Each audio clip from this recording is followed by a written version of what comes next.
10 लाख का लहंगा। अरोरा परिवार में कई सालों बाद एक लव मैरिज हो रही थी। सीमा के छोटे बेटे रिहान ने अपने लिए रंगोली को पसंद किया था। दोनों कॉलेज में साथ थे। उन दोनों को एक दूसरे से प्यार हो गया। रिहान ने भी जब घर में अपनी और रंगोली की बात की तो किसी भी बड़े ड्रामे के बिना सबने दोनों को हंसी खुशी शादी के लिए हाँ कह दिया। और बस आज इन दोनों की सगाई की तैयारी चल रही है। कमला जी, आपने मेरी होने वाली छोटी बहू की फोटो देखी कि नहीं? अरे अब शाम को तो सामने देखना ही, उसे फोटो देखकर क्या करूं सीमा? हाँ, बात तो आपकी भी सही है। आज दोनों की शाम को सगाई है, वहां आप देख लेना कितनी खूबसूरत है मेरी होने वाली छोटी बहू। मैंने भी तारीफ बड़ी सुनी है रंगोली की खूबसूरती की। मुझे भी देखना है हमारे रिहान ने किसे पसंद किया है। अरे मौसी जी, आपको लगता है कि मैं किसी अरे गहरे को अपना दिल दे दूंगा? हाँ, अब तो देवर जी की नजरों के सामने बस रंगोली की ही तस्वीर घूमती रहती है। क्यों देवर जी? नहीं भाभी, ऐसा कुछ नहीं है। मेरे लिए तो आप सबसे पहले हो। आपसे खूबसूरत तो कोई है ही नहीं। बस मस्का लगाने की कोई जरूरत नहीं है देवर जी। अच्छा, मैंने सुना है फैशन की बड़ी नॉलेज है रंगोली को। कपड़े, गहने, मेकअप सब कुछ बड़े ही ध्यान से पसंद करे उसने। हाँ मम्मी जी, उसे ऐसा वैसा तो कुछ पसंद ही नहीं आता। उसने सगाई का लहंगा भी सबसे अलग पसंद किया है। वो कह रही थी कि बहुत महंगा भी है। उसके मैचिंग झुमके, चूड़ियां, मेकअप सब कुछ अलग से पसंद किया है उसने। अच्छा, ऐसा क्या खास है? जरा हमें भी तो दिखाओ फोटो रिहान। अरे मामी जी, फोटो तो उसने हमें भी नहीं दिखाई। कह रही थी भाभी सरप्राइज है सबके लिए। फिर तो देखना ही पड़ेगा, आखिर उसकी सगाई के लहंगे में ऐसा है क्या? हाँ, वो तो शाम को पता चल ही जाएगा। मेरे वक्त तो मैंने मम्मी का सूट पहन लिया था। ना कुछ आता जाता था और ना ही मुझे इतनी समझ थी। कोई बात नहीं वंशिका, देवर की शादी में तू भी अच्छे से कपड़े पहन लेना। हाँ वंशिका, और दिलीप की शादी तो बस यूं ही हो गई। घर की शादी थी ना कोई फोटो शोटो लिए थे ज्यादा और ना ही इतनी तैयारियां की थी। अब उस वक्त इतना किसी को पता भी तो नहीं था, लेकिन अब तो रंगोली आ गई है। उसे तो हर चीज का शौक है। देखो तो सगाई के लिए भी कितनी तैयारियां की है। नया लहंगा, नए गहने, फोटोग्राफर और पता नहीं क्या क्या। हाँ, इस बार तो हम सब कुछ बड़े ही धूमधाम से करेंगे। हाँ, मैंने तो दिलीप से कह दिया है कि हम भी ढेर सारे फोटोज निकलवाएंगे भाई। रिहान और रंगोली की सगाई के लिए सब लोग बड़े ही उत्साहित थे। सगाई के लिए सब लोग तैयार हो गए थे। घर में सारे मेहमान आना शुरू हो गया था और अब सबको इंतजार था तो रंगोली की एंट्री का। अरे कहाँ रह गई आपकी रंगोली देवर जी? वो बस आती होगी, उसका फोन आ गया है। तुमने तो उसकी इतनी तारीफ कर दी है, मेरा तो मन हो रहा है उसे देखने का। अरे बस थोड़ा सा और सब्र कीजिए मामी जी, आती होगी। ये लो, आ गई रंगोली। रंगोली ने बड़े ही धमाके के साथ अपने ससुराल में एंट्री ली। उसने पिंक रंग का बड़ा ही सुंदर लहंगा पहना हुआ था और उस पे बड़ा ही सुंदर मेकअप करवाया था। उसे देखकर मेहमानों की आंखें फटी की फटी रह गई। अरे सच में रंगोली तो बड़ी ही सुंदर लग रही है। कितना सुंदर पिंक रंग का लहंगा है। अब पता चला कि वो क्यों नहीं दिखा रही थी अपने लहंगे की फोटो। कहीं कोई और कॉपी कर लेता तो। रंगोली बहू, तुम सच में बड़ी ही सुंदर लग रही हो। थैंक यू मम्मी जी। अरे अब बताओ तो सही, ये सब कहाँ से लिया? मामी जी, ये पिंक रंग का लहंगा बड़ा ही महंगा है। सच कहूँ तो मैं कहना नहीं चाहती, लेकिन 2-3 लाख का मुझे पड़ा है। क्या? 2-3 लाख का? सगाई में तुमने 2-3 लाख का लहंगा पहना है, तो शादी में कितने लाख का लहंगा पहनोगी? वो तो आप ही सोच लीजिए मौसी जी, कितने लाख का होगा शादी का लहंगा इसका। लेकिन बड़ा ही सुंदर है। सच में तुमने तो सबके मुंह ही खुले रख दिए। सब लोग तुम्हारी तरफ देख रहे हैं और तुम्हारे लहंगे की तारीफ कर रहे हैं बस। अब दुल्हन हो तो इतना भाव तो मुझे मिलना ही चाहिए, है ना भाभी? हाँ बिल्कुल। अब तो जो लोग सगाई में आए ना, उन्हें इंतजार रहेगा कि कब वो लोग शादी का लहंगा देखेंगे तुम्हारा, है ना माँ जी? हाँ, लेकिन अब सगाई की रस्म कर ले पहले। हाँ, सगाई कर लो, उसके बाद तो रंगोली शादी की शॉपिंग ही शुरू कर देगी लगता है। रंगोली के 2 लाख के लहंगे की चर्चा पूरी सगाई में होने लगी थी। लोग मुड़ मुड़ कर उसे देखे जा रहे थे। रंगोली को इतना भाव मिल रहा था, ये देखकर उसकी माँ भी बड़ी ही खुश हो रही थी। अब तो तू खुश है ना रंगोली बेटा? तो कह रही थी मेरी सगाई में मुझसे सुंदर कोई नहीं लगना चाहिए। देख, अब सब लोग तेरे और तेरे लहंगे की तारीफ कर रहे हैं। हाँ माँ, मेरी सगाई हो और मुझसे ज्यादा कोई सुंदर लगे तो मुझे बिल्कुल अच्छा नहीं लगता। अब तो तेरी ख्वाहिश पूरी हो गई ना। माँ ये तो बस सगाई है, अब तो मेरी शादी बाकी है। आप देखिएगा मैं ऐसा लहंगा लूंगी अपनी शादी में कि सब लोग देखते रह जाएंगे। हाँ हाँ ठीक है, अब तो तेरी शादी में 2 महीने बाकी है, तब तक सब हो जाएगा। सगाई में रंगोली ने अपने लहंगे से धूम मचा दी थी और सबकी तारीफें बटोरी थी। अब तो उसे और भी ज्यादा इच्छा थी कि वो अपनी शादी में सबकी आंखों में अलग से चमके, इसलिए अब वो और भी ज्यादा उत्साहित और चूजी बन गई थी। अरे रंगोली बेटा, तुम यहाँ आओ आओ।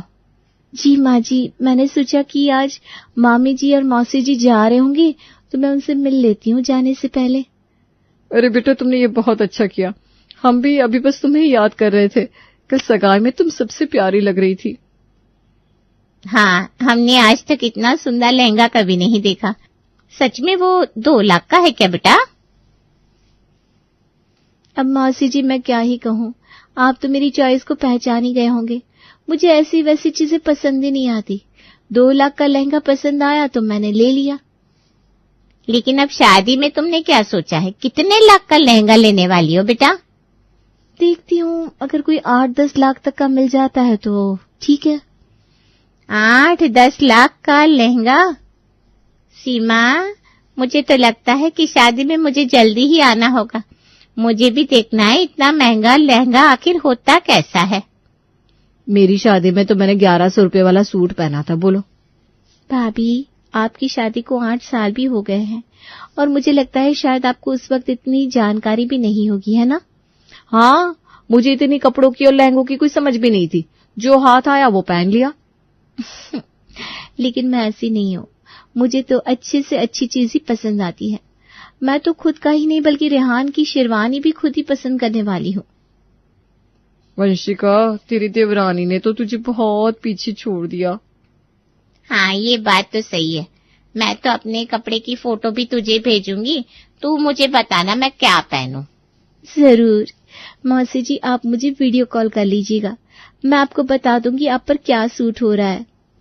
अगर ऐसी बात है तो मुझे भी बता देना मैं क्या पहनूं, क्योंकि मैं भी ना वंशिका की तरह ही हूँ। मुझे भी कुछ खास समझ में नहीं आता। आप बिल्कुल भी चिंता मत कीजिए, मैं हूं ना। वंशिका, मैं तो कहती हूँ तू भी इस बार अपनी देवरानी से ही अपने कपड़े पसंद करवा लेना। हाँ, कहीं ऐसा ना हो कि अपनी शादी की तरह इस बार भी कुछ भी पहन ले।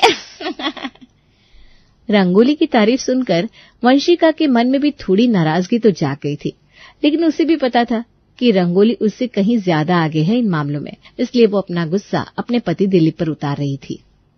हमारी शादी के वक्त आपने कुछ ध्यान दिया होता तो आज हम भी रंगोली और रिहान की तरह सबके बीच चर्चा का विषय बन चुके होते। अरे लेकिन मुझे कहाँ पता है कि शादी में क्या पहनना होता है क्या नहीं। वही तो बात है ना, आप है ही इतने भोले भंडारी, जो हाथ आया पहन लिया। यहाँ रिहान को देखो, उसने अपनी सगाई पर भी डिजाइनर कुर्ता पहना था। सब लोग रंगोली और रिहान को कितना भाव दे रहे थे, और हम दोनों ने तो उनकी सगाई पर भी मैंने वही पुराना सूट और पुरानी शर्ट पहनी थी। आपने? हाँ, लेकिन अब रंगोली को इतनी समझ है कपड़ों की, फैशन की, मेकअप की, तो उसमें मैं क्या कर सकता हूँ? इसका मतलब है कि मुझे अक्ल नहीं है, आप ऐसा कह रहे हैं? अरे मैं कहाँ कुछ ऐसा कह रहा हूँ। मैं तो बस ये कह रहा हूँ कि रंगोली बहुत होशियार है इस मामले में। हाँ, मैं ही बेवकूफ हूँ, मुझे ही कपड़े लेने नहीं आते। अच्छा चलो गुस्सा छोड़ो। रिहान की शादी में अब तुम्हें जो लेना हो वो ले लेना। बस तुम जैसे कपड़े कहोगी मैं वैसे ला कर दूंगा तुम्हें। इस बार मैं भी अच्छा सा कोई लूंगी, देखना। तुम्हें पता है ना कौन सा लहंगा लेना है? अरे आप ऐसे क्यों पूछ रहे हो? आपको क्या लगता है सब कुछ बस रंगोली को ही पता है? अरे नहीं, तुम इस बार ऐसा लहंगा लेना कि सब लोग देखते रह जाए। दिलीप ने वंशिका को कह तो दिया था, लेकिन वंशिका को समझ में नहीं आ रहा था कि कौन सा लहंगा ले, इसलिए वो रंगोली पर नजर रखे हुए थी कि शायद उसे कुछ जानकारी मिल जाए। अरे रंगोली बेटा, इतनी जल्दी में कहाँ जा रही हो? माँ जी, वो मैं बस रिहान के कमरे में जा रही थी, उसे डिजाइनर से बात करवानी थी। अच्छा, वो जरा नहाने गया हुआ है। तब तक वंशिका और मेरे साथ नाश्ता कर लो, आजा। हाँ देवरानी जी, कभी हमारे साथ भी बैठ जाइए। ठीक है, जब तक रिहान आता है मैं तब तक यहीं बैठ जाती हूँ। आ जाओ बेटा। और बताइए देवरानी जी, हो गई आपकी शॉपिंग? अरे कहाँ भाभी, अभी तक तो मैंने कुछ नहीं किया। अरे अभी तो आप कह रही थी डिजाइनर से रिहान की बात करवानी है। हाँ, लेकिन अभी रिहान की शेरवानी पसंद की है। मेरा लहंगा तो आपको पता है ना कितना भारी होने वाला है। मुझे ऐसी हाँ, आपको ऐसी वैसी चीज पसंद नहीं आती, समझ गई मैं। वैसे आप बनवा कहाँ से रही हैं अपना लहंगा? हमें भी बताइए, हम भी कुछ नया पहने। सॉरी भाभी, आपको नहीं बता सकती। वो क्या है ना, मैं चाहती हूँ कि मेरा लहंगा सबसे अलग सा हो, क्योंकि दुल्हन का लहंगा ही सबसे अच्छा और अलग सा होना चाहिए। हाँ, ठीक है, मैं भी देख रही हूँ कोई अच्छा सा लहंगा मिल जाए। जी, आप ना चांदनी चौक में देख सकती हैं, आपके लायक वहाँ कुछ न कुछ मिल ही जाएगा। अरे रंगोली बेटा, जरा मुझे भी बताना मैं क्या पहनूं शादी में, तुझे तो कपड़ों की काफी परख है। बिल्कुल मम्मी जी, मैं आपको कुछ सूट्स दिखाती हूँ। हाँ, बताओ बेटा। ये तो बताने से रही, अब मैं क्या करूं। नहीं वंशिका, तूने अपनी शादी में भी कुछ खास नहीं पहना था, और अब भी ऐसा ही पहनेगी तो सब लोग तुझ पर हंसेंगे। लेकिन कहां से लूं अच्छा सा लहंगा? रंगोली अपना सरप्राइज किसी के सामने बताना नहीं चाहती थी। वो चाहती थी कि शादी वाले दिन वही सबसे खूबसूरत लगे और सबकी अटेंशन उसे ही मिले। और दूसरी तरफ वंशिका भी इस बार किसी की हंसी का कारण नहीं बनना चाहती थी। क्या हुआ, इतनी देर रात तक फोन में क्या देख रही हो? लहंगा। तुम्हारी सुई अभी तक लहंगे तक ही अटकी हुई है। इस बार ना कुछ भी हो जाए, लेकिन मैं अच्छा सा लहंगा पहनकर दम लूंगी। देखो, तुम अच्छा सा लहंगा लो, मैं मना नहीं कर रहा हूं, लेकिन ये मत सोचो कि रंगोली के 10 लाख के लहंगे से अच्छा होगा, क्योंकि 10 लाख के लहंगे के सामने किसी का भी लहंगा फीका ही लगने वाला है। बात तो आपकी सही है, लेकिन मैं अपने लिए एक बेस्ट लहंगा तो लेकर ही रहूंगी। लहंगे की तलाश करते करते शादी के 2 महीने भी बीत जाते हैं, और आज शादी के मंडप में रंगोली जब तैयार होकर आती है तब सबकी नजर उस पर अटक जाती है। सबकी जुबान पर 10 लाख के चर्चे थे। वाह, क्या लहंगा है, कितना सुंदर है ना? हाँ, 10 लाख का लहंगा है, सुंदर तो होना ही था। वंशिका देख। अरे वंशिका कहाँ है? पता नहीं, बारात के साथ तो हमारे साथ ही आई थी, फिर पता नहीं कहाँ चली गई। अरे वो कपड़े बदलने गई है, बस आती होगी। अरे कपड़े बदलकर क्या फायदा, रंगोली के सामने तो। अरे वंशिका को तो देखो जरा। ये वंशिका है? ये तो दुल्हन से भी सुंदर लग रही है इस लहंगे में। सच कहा, इतनी सुंदर तो वो अपनी शादी में भी नहीं लगी जितनी सुंदर आज लग रही है। मुझे तो पता ही नहीं था कि वंशिका ने इतना सुंदर लहंगा लिया है। मुझे पता होता तो मैं भी उससे ही कहती मेरा लहंगा पसंद करने को। सच कहा, रंगोली का लहंगा इस वंशिका के सामने पानी भर रहा है। प्रणाम मौसी जी, मामी जी, क्या हुआ?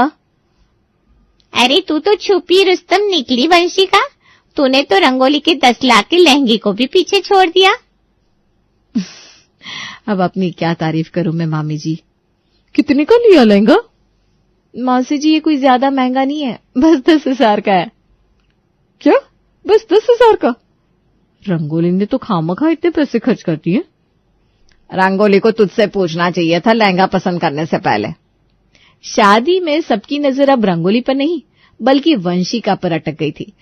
सब लोग उसके लहंगे के बारे में पूछते और फोटो निकलवाते। ये देखकर रंगोली बुरी तरह से जल बुन गई थी।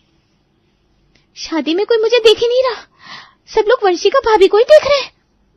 तुम्ही ने तो उन्हें कहा था ना चांदनी चौक से लहंगा ले लेना, खुद तुम्हें उन्हें नहीं बता रही थी अपने लहंगे के बारे में। ज्यादा मत बोलो, तुम समझे? अरे मैं कहाँ कुछ कह रहा हूँ, मैं तो बस इतना कह रहा हूँ कि कभी किसी को कम नहीं समझना चाहिए। तुम बस घर चलो, फिर मैं तुम्हें बताती हूँ। ये लो, और ये तुम्हारी मौसी जी और मामी जी ताना मारने। अरे आइए मौसी जी। मानना पड़ेगा तुम्हारी जिठानी को, रंगोली तुम्हें पीछे छोड़ दिया उसने।